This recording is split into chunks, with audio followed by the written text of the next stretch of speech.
Hi guys! Tara, samahan niyo kong kumain sa convenience store dito sa South Korea. Bandang alas 4 ng hapon, nasa bahay lang ako, nakapadyama. Medyo gutom at biglang nag-crave ng beef steak. Alam niyo yung craving na bigla na lang susulpot? Ganon na ganon. Kaya agad ako nagpalit ng damit panglabas. Dahil lalabas ako, syempre gagamitin ko na rin tong bago kong camera. Plano ko mag-drive papuntang supermarket nang maalala kong wala pala akong sasakyan. Habang naglalakad, ramdam ko yung sobrang lamig ng panahon. Naisip ko, worth it ba talaga ang beef steak? Kung magkakasakit naman ako, kaya biglang nagbago ang plano. Sakto namang may convenience store, so pumasok na agad ako at naghanap ng makakain. Pinili ko yung banana milk, unggoy kasi ako nung nakaraan kong buhay. Pinili ko rin tong hot and spicy sausage. Dahil gutom na rin ako, binuksan ko na at ininit na doon sa microwave oven.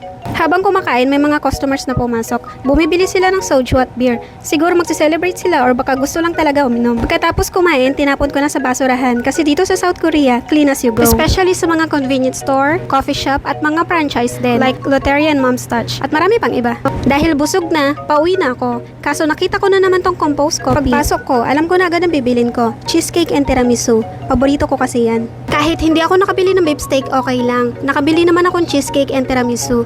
Minsan, hindi nasusunod ang plano. At okay lang yun. Ang importante, na-enjoy mo pa rin ang araw mo. O siya, hanggang dito na lang. Thank you, kamsamnida, arigato!